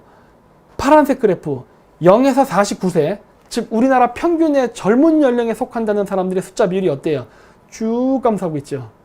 근데 50세에서 64세 어느 정도 그냥 평균치를 가고 있습니다. 그리고 노란색 65세에게 증가해. 즉 고령화, 저출산 고령화가 이루어진다는 게 여기서 나타난 거예요. 그렇죠? 이 저출산 고령화라는 얘기는 뭐냐면 앞으로 우리나라 인구가 이제 늙게 되는데 앞으로 이 고령화된 인구가 갑자기 죽을 겁니다. 그렇죠? 이 65세 이상 된 노인들은 이제 앞으로 무더기로 계속 죽어나갈 거예요. 그거 요즘 일본에서 제일 돈 잘 버는 직업이 뭔지 아십니까? 상조 회사입니다. 불티나게 장사가 잘 돼. 왜? 매일매일 사람들이 죽어나가거든. 그거 맨날 태우고 화장하고 염하고 한다고요. 상조회사가 일본에서 불티나게 잘 돼요. 아마 우리나라도 앞으로 상조회사 불러오셔도 될 것 같아. 왜? 이 고령화된 인구가 급격하게 감소할 거거든요. 그러면 어떻게 될 것 같아요? 그 다음 예상되는 문제가 일단 안 죽었을 때는 부양비가 생겨요. 근데 여러분 앞에서 그래프를 보여드렸죠? 가계부채가 늘어났어요. 여러분 빚이 있는데 부모 봉양할 수 있어요? 자기 코가 석자인데 그러다 보니까 부모를 못 모시는 사람들이 생기는 거예요. 그래서 요양원 생기는 거고. 근데 여러분 그거 잊지 마십시오. 여러분 요양원 가면 3개월 만에 죽습니다. 그거 아세요? 응? 우리나라. 국립요양원 가면 3개월 만에 죽어요. 제가 이번에 알았어. 우리 외할머니 돌아가고 우리 아버지 돌아가시면서 사람 죽는 걸 알았어. 왠 줄 아세요? 나이 들면요, 소화 능력이 떨어집니다. 예? 나이 들면 모든 신체 기능은 떨어지게 돼 있잖아요. 그래서 소화 기능이 떨어져 있기 때문에 나이 든 사람은요, 밥의 힘으로 사는 거예요. 그런 말 많이 하죠? 할아버지들이. 우리는 밥심으로 산다. 그 말 진짜 맞아요. 왠 줄 알아요? 소화 능력이 떨어지니까 밥을 많이 먹어야 돼요. 많이 먹어야 우리가 조금 먹은 정도의 흡수를 한다고, 영양분을. 그걸로 먹고 사는 건데, 똥 치우기 힘들다고 밥을 적게 줘버려요. 그러면 어떤 일이 발생할 것 같습니까? 요양원에서. 국립요양원, 사립요양원은 달라요. 거기는 돈 많이 주니까 거기는 안 죽어요. 오래 살아. 거기는. 국립요양원 얘기하는 거예요. 그럼 어떤 문제가 생겨요? 예? 똥 치우기 귀찮다고 밥 쬐끔 주면은 소화가 잘 안 된다고, 흡수를 채 하기 전에 똥으로 나와버린다고요. 그래서 똥 나온다고 밥 조금 주는 거거든요. 그럼 부족한 영양분은 어떻게 할까요? 자기 몸을 흡수합니다. 그래서 요양원 들어가잖아요. 몸이 빼짝 말라요. 왜? 먹는 게 없으니까 자기 몸에서 영양분을 빨아들여갖고 몸이 빼짝 마르는 거예요. 그래서 죽어요. 3개월 정도 걸립니다. 왜 그럴 것 같아요? 왜 그럴 것 같아? 그거 왜 그런다고 생각하십니까, 여러분? 4개월 만이라고도 말 써놨네? 맞아요. 그 정도면 가요. 3, 4개월이면. 왠 줄 아십니까? 노인을 다 부양하려면 국가 예산이 파탄나거든. 잔인한 거지만은. 응? 지금 40대 세대가 이 똥탕질 쳐놓으면요, 이 똥탕을 친 카르마, 업보는요, 우리가 60대 때 그대로 왔습니다. 지금 이 똥탕 쳐놓은 이 정교조 세대들 60세대에서 한번 요양원 가보십시오. 니들 3개월 만에 죽는다예요. 응? 지금 자기 수명 깎아먹는 짓을 하고 있는 거라고. 그걸 알지도 못하는, 진짜 어리석은 거. 이런 걸 보면 이제 우리나라는 세계 교육 1등이 아니라니까. 우리는 교육열만 1등이고 교육 수준은 원숭이에요. 왜? 이런 아주 간단한 산술적인 문제도 해결을 못하니까. 그래프 몇 개 보면 바로 답이 나오거든요. 아, 우리 미래가 어떻다는 거. 당장 우리 세대, 임종석에서부터 해서 이 40대, 50대 요 정교조 세대 있죠? 얘네들이 지금 이 문제에 걸려 있다니까. 뭐가 5,000명이에요? 아, 실시간 5,000명이에요? 와, 드디어 5,000명 돌파했네? 인기검색 순위 안 나오죠, 근데? 개새끼들, 그럴 줄 알았어.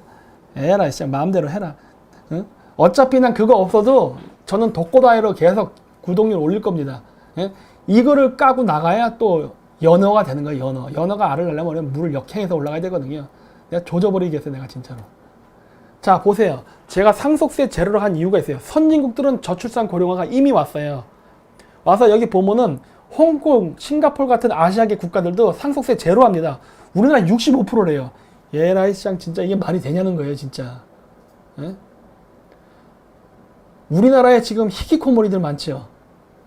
대안교육 받고 학교 사회생활 부정하고 이거 댓글 악플만 다는 놈들, 이런 애들. 지금 우리나라에 무진장 많잖아요. 이 문재인 좋아요, 이거 악플 다는 미친놈들. 집에 있으면서 일도 안 하고 부모님 돈 받아서 그거 밥 먹으면서 그냥 집에 짱 박히는 놈들. 그 부모님 돌아가시면 어떤 일이 생길 것 같아요? 문재인 좋아요 하는 애들. 잘 생각해봐요. 이거는 아주 현실적인 이성적인 문제야. 강남에 집 있으면 한 10억에서 15억짜리 있잖아요. 뭐 20억, 30억 빼고 우리 한번 10억, 15억 갖고 얘기해보자고요. 세금 빠져나가고, 여러분들 보면 부모님들 그 집 분명히 빚 갖고 산 거예요. 자기 거 아니야. 그리고 여러분 부모님이랑 같이 안 살 거지요. 만약에 결혼했지만 따로 살 거예요. 결혼 안 해도 따로 사는 경우가 많아요. 제가 이 오피스텔에도 혼자 사는 애들 많아요. 월세 내고. 어차피 따로 살 거라고. 근데 여러분들의 지금의 이 생활은요, 부모님 돌아가시는 순간 다 끝장나는 겁니다. 상속세 낼 돈 있어요? 그리고 부모님이 갖고 있던 세금, 그러니까 주택 대출, 보통 1억 정도에서 1억 이상이에요. 그거 돈 낼 돈 있어요? 없어요. 그건 여러분 그거 부모님한테 받은 그 집, 재산 어떻게 되는 겁니까? 날아가는 거예요. 상속 포기각서를 쓰고 포기하던가, 아니면은 경매로 물건 내놔갖고 팔아가지고 세금 내고 나머지 챙기면 돼요. 그건 여러분 그 돈 갖고 서울에서 살 수 있어요? 월세 보증금이나 전세 보증금 정도 돈 남겠네. 여러분은 벌써 집을 잃어버리는 거예요. 한 세대 딱 넣어보면은. 그 다음 세대 때는 어떻게 될까요? 그 전세 보증금도 없어지고 월세 보증금으로 떨어지게 돼 있어요. 그 다음 세대는 어떻게 될까요? 그것도 없어요. 제가 이 얘기 왜 하는지 아세요? 우리나라가 아직도 OECD 국가에서 11번째 국가고 우리나라 꽤 잘 사는 나라라고 했잖아요. 여러분들 해외여행 가봤죠? 어? 앞으로 여러분 부모님 돌아가시면 여러분 해외여행 끝입니다. 그리고 여러분들은 앞으로 저기 그 편의점 가갖고 벤또 사 먹어야 돼요. 일본 애들처럼. 그게 여러분 앞의 미래예요. 왜?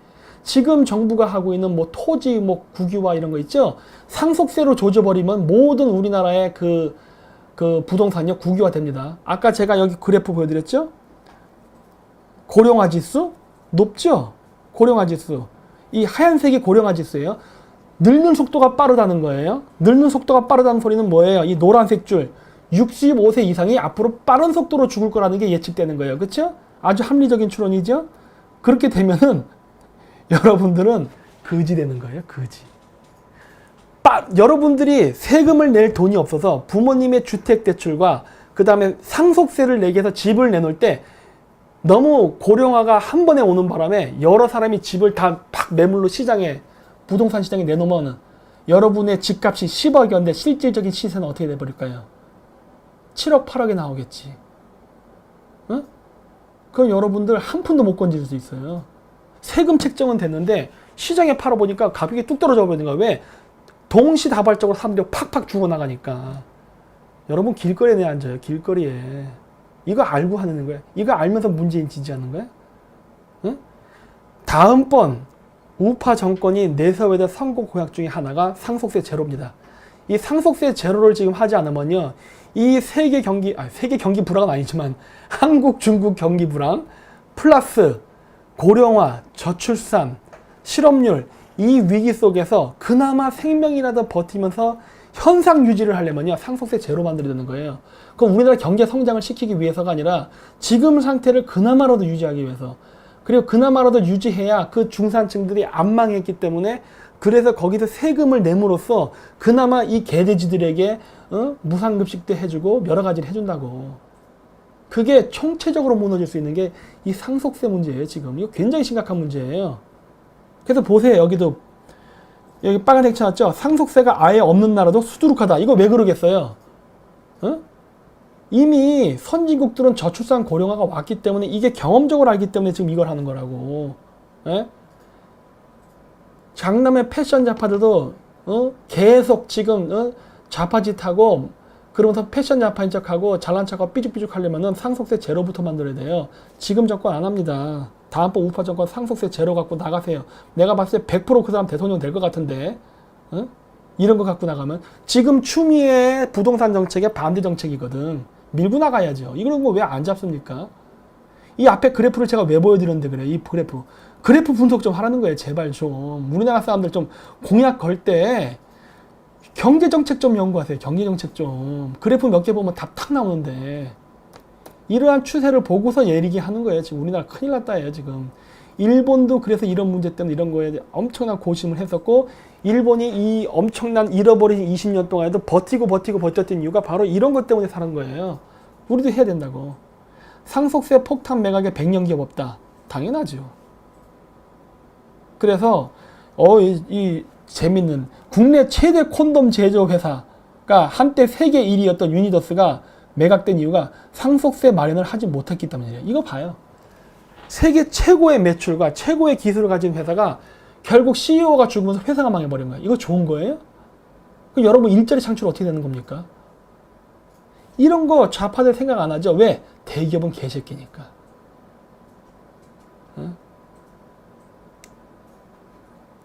이 콘돔 회사 무너지면 안 되는 거 아닌가? 아니야, 이건 좋은 건가? 콘돔 없이 하면 인구 증가하니까? 뭐가 됐든 간에 심각하게 생각하는 거예요. 아무리 좌파 청년들 대가리가 없다가 한들 지금 제가 오늘 이야기한 것 중에 반박할 생각을 해보라는 거예요. 왜? 통계 그래프 보고 얘기하는 거야. 통계 그래프. 머릿속으로 상상하지 말라는 거예요. 제가 제일 싫어하는 게 상상이에요. 저는 약간 좀 그 두뇌 구조가 숫자를 좋아해요. 그래서 막 이렇게 뭐 이론, 뭐 프롤레타리아, 뭐 혁명, 뭐 이상주의 세계, 뭐 이런 거 진짜 되게 싫어해요. 저는. 나는 보이는 거, 만져지는 거, 느껴지는 걸 좋아해요. 직접. 이 그래프를 가지고 얘기하라는 거예요. 이 그래프를 보면서 한번 부동산 정책 얘기해보라는 거예요.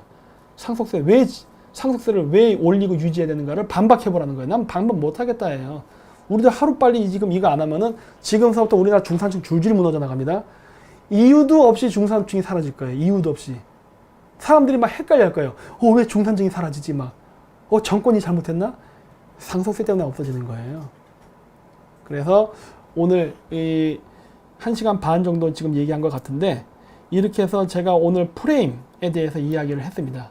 그래서 프레임 얘기하면서 절대 우파 사람들, 좌파들 단어 농간에 빠지지 말 것, 그리고 절대 상대방에게 진보란 말 써주지 말 것. 왜? 진보 아니잖아요. 제가 얘기했잖아. 좌파 우파로 하세요. 그게 제일 좋고, 그 다음에 우리가 이런 문제 속에서 지금 앞으로 살아남아야 되는데, 다음번 차기 정권의 대통령 후보가 아니면 국회의원 후보가 이야기해야 될 거는 상속세 제로입니다. 이 프레임 잡고 가세요. 프레임 싸움이라고 했잖아요. 이 프레임을 잡고 가세요.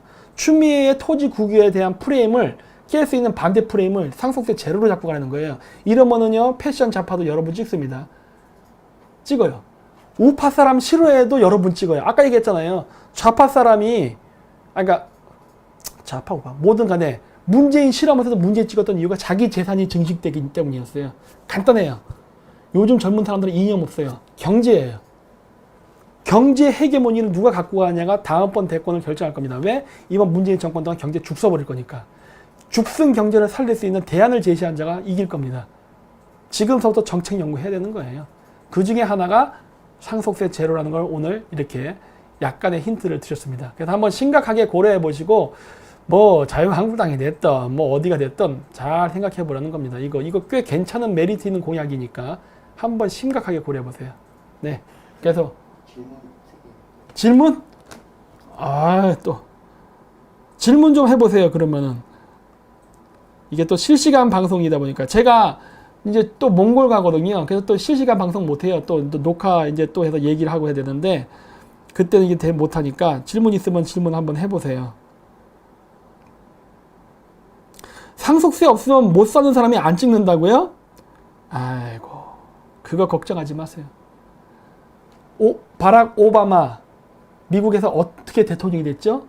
선거 자금이 있는 놈이 선거에서 이기는 겁니다. 여러분 그거 잘 보세요. 선거 자금 많은 팀이 무조건 선거 이긴다는 거. 상관없어요. 이기게 할 수 있어요. 그거는 마사지가 들어가면 됩니다. 뭐 질문 없어요? 질문?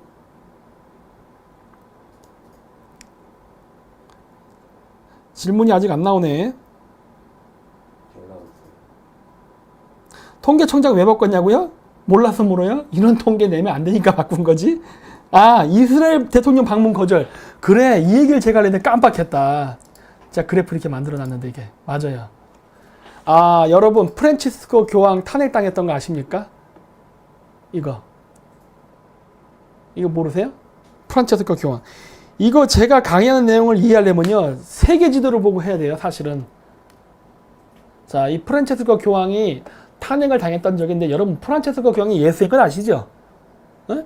그리고 여러분, 그거 제가 기억나세요? 제가 예전에 비트코인 강의할 때, 바티칸, 그 다음 시아파 이슬람, 중국, 러시아, 북한이 같이 카르텔을 형성해서 움직인다는 얘기 여러 번 했었죠? 그거 얘가 얘기하고 나서 음모론으로 몰리고 저 병신 취급하고 막 그랬죠? 심지어 우파 사람들조차도. 잘 보세요. 자, 프란치스코 교황이 어떤 인물인지를 알아야 돼요. 일단 예수의 출신인 건 아시죠? 쭉 내려볼게요. 이건 제가 다 읽어야 돼. 위키피디아라고 무조건 짝퉁 정보만 있는 건 아니에요. 요약도 잘 해놓습니다, 얘네들이. 요 밑에 보세요. 뭐라 써 있어요? 시리아 내전. 자, 읽어볼게요. 시리아의 바샤르 알 아사드, 지금의 대통령이에요. 아사드 대통령, 이 사람 북한 방문했던 사람입니다. 이번에 반군에게 살인가스 공격을 실시한 이후 국제적 여론이 시리아에 대한 공습으로 아사드 축출로 모아졌다.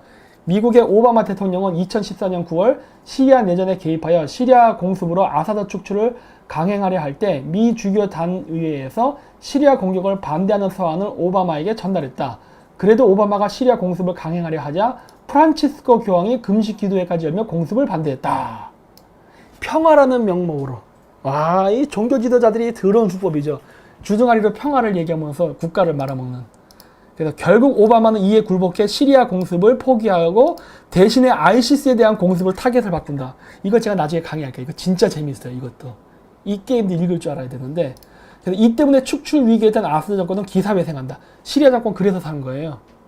바티칸의 공작으로 시아파 아사드 정권이 살아남은 겁니다. 그리고 이 아사드 정권이 북한에서 핵 개발하는 거를 같이 움직인 거예요. 그래서 바티칸과 북한과 시리아가 여기 연결고리가 있는 거예요. 그렇죠? 위기를 넘긴 아사드는 이후 자신의 중동에 박해받는 소수 종교 집단의 수호자가 되겠다고 자처했다. 미국의 공습을 피한 아사드는 그해 12월 28일 바티칸 교황청에 대표단을 보내 프란치스코 교황에게 친서를 보냈는데 뭐 내용은 확인되지 않았다. 이런 내용이 나오고, 뭐 2015년에 푸틴 대통령과 회동을 가졌다. 여기도 러시아 커넥션 나오기 시작하죠. 그래서 우크라이나 사태와 시리아 사태에 대해 폭넓은 의견을 교환했다. 이거 제가 비공개 강의한 거 아시죠? 그거 아시는 분 내가 무슨 얘기하는지 아실 거예요. 푸틴과 교황청이 회동을 한 지 3개월 이후에 러시아는 2015년 9월 30일 아이시스 반군 대체를 명목으로 시리아 내전에 본격 개입했다. 이거 진짜 재밌는데 이거 나중에 제가 따로 그레이트 게임 할게요.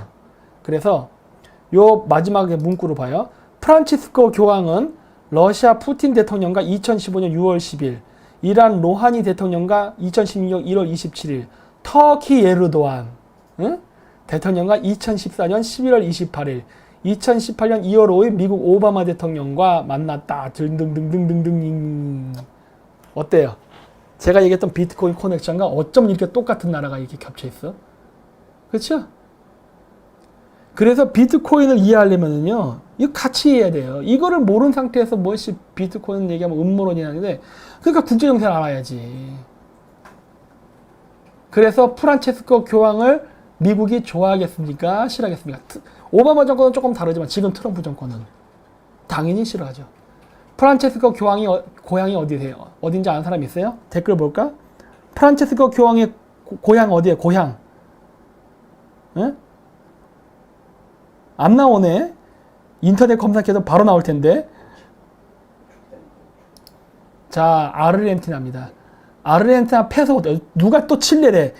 아니 인터넷 검색하면 되는데 이런 게으른 시리아? 미쳐버리겠네. 보세요. 페소가 어떻게 했어요? 폭락했죠? 프란체스코 교황의 고향인 국가가, 모국이. 그리고 이거 무너뜨리면서 누굴 같이 무너뜨리는지 아십니까? 남미 좌파 정권 중에 가장 큰 나라 어디예요? 브라질 룰라 정권. 당연히 망했죠. 베네수엘라 안 보여줘도 돼요. 왜? 통계가 너무 급락해서 그림을 그릴 수가 없어. 그래서 바티칸 커넥션이 돼 있는 남미의 대표적 좌파 정권인 페루, 브라질, 그 다음에 아르헨티나, 이 세 나라가 아주 개작살 났습니다, 이번에. 이런 일이 벌어지고 있는 거예요. 이 과정 속에 북한 북한 핵 개발, 이란, 이게 다 연결된 거예요. 네? 이거를 우리나라 사람들이 모른다는 게 정말 안타까워. 그래서 모사드가 마사지가 들어갔는데, 오늘 따끈따끈한 뉴스죠. 우리나라 정부가 이스라엘 대통령 방문을 거절했답니다. 원매 죽겠네 진짜. 응? 우리나라는요 경제가 몰락하라는 거에 100% 이제 확신이 드는 거예요. 이스라엘을 왜 거절합니까? 이 이스라엘을 거절한 이유가 뭐예요? 북한 비핵화를 협조 안 하겠다는 것과 똑같아요. 제가 얘기했잖아요. 비트코인 북핵 개발의 커넥션에는 북한, 중국, 시리아, 이란, 그 다음에 바티칸이 같이 움직인다고 했잖아요. 이거에 대항마로서 있는 게 바로 영미권 국가와 이스라엘이에요. 영국, 미국, 호주, 이제 캐나다도 이제 동참했어요. 그리고 이제 이스라엘이 들어가고 한다고요. 이스라엘 대통령 방문 거절한 거는 우리는 북한의 핵 개발을 돕겠다는 의미라고요. 이 이스라엘 대통령 또 친한파였어요. 그러니까 이스라엘에서 굉장히 우리 사정 봐준 거야. 그래도 친한파 사람 보내서 야 원만하게 해결하자. 왜? 북한이 핵 개발하면 시리아에 들어오거나 이란으로 가서 이스라엘을 공격할 거니까 막아야 되거든. 근데 그걸 거칠게 얘기하지 않고 친한파 이스라엘 대통령을 보내서 야 우리 웃으면서 이제 좀 해결하고 이제 서로 입장 확인됐으니까 우리 네가 원하는 게 뭐야? 네 원하는 정치적 카드를 내밀어봐. 경제 성장? 오케이 해줄게. 대신에 북한은 비핵화 협조해. 이런 식으로 이제 좀 좋게 넘어가려는 건데 이거를 거절하면 어떡합니까? 이렇게 되면 우리나라 경제가 어떻게 될 것 같아요? 이게 미친놈들이에요 진짜 이런 걸 보면. 근데도 아직도 문재인 좋다고 헤헤거리고 문재인 길거리 나가면 이러고 사진 찍고 이럴 거야 진짜? 미쳐버리겠다는 거야 진짜. 이거 정도는 이해해야 되잖아. 이게 대안학교에서 공부를 하면서 애들이 좀비가 되니까 이런 간단한 수학적 논리, 산수적 논리의 외교 정책도 이해를 못 한다는 거예요. 그러니까 내가 좌파 애들 좀비라고 얘기하는 거예요. 이 병신들 공부 좀 해라. 응? 이게 지금 우리나라의 참 슬픈 이야기입니다. 아이고 참 진짜 어쩌려고 그러나. 어쨌든 그 질문 하나만 받고 끝낼게요. 그래서 몇 대 맞겠다가 아닙니다. 김프린스님. 몇 대가 아니라 한 대 맞을 거예요. 그 옛날 얘기 그거 아시죠? 권력자 아들을 갖다가 나쁜 짓을 저질렀는데 한 대밖에 때릴 수 없어 어떻게 했어요? 곤장을 때리는 척 안 때리고 때리는 척 안 때리는 척 하다 한 방 때려갖고 어떻게 이렇게 죽어버렸죠? 우리나라 우파 사람들 성질 급해가지고 자꾸 그래요. 왜 미국이 한국 안 죽이지 그래요. 지금 미국이 옛날 우리나라 이야기하는 것처럼 곤장 때릴 때 때릴 듯 안 때릴 듯 안 때릴 이거 시간 치고 있단 말이에요. 그러니까 우리가 방심할 때 쾅 때릴 거라니까. 방심하지 마세요. 이거 때린다니까요 지금. 미국이 이 짓 하고 있는 거예요 우리나라에. 그래서 안 때리는구나. 더 개기도 되는구나. 그땐 진짜 죽습니다 한 방에. 딱 한 대 때릴 거예요. 제대로. 여러분 모사드의 공작을 과신하지 마십시오. 저는 중동에 있을 때 모사드의 공작을 본 사람이에요. 제가 그래서 CIA는 안 무서워해도 모사드는 무서워해요. 진짜 애들 무서운 놈들이거든. 이 병신 새끼들 진짜 맛을 봐야 알지 진짜.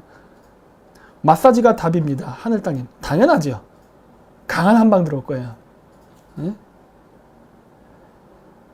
어쨌든 뭐 질문이 없는 것 같으니까 이렇게 끝낼게요. 그래서 끝내고 제가 다음 주에는 몽골을 갔다 옵니다. 몽골을 가니까 제가 또 재미있으라고 이 현실이와 관계없이 일루미나티 카드, 여러분들 음모론 존나 좋아하시죠? 저도 음모론 되게 좋아해요.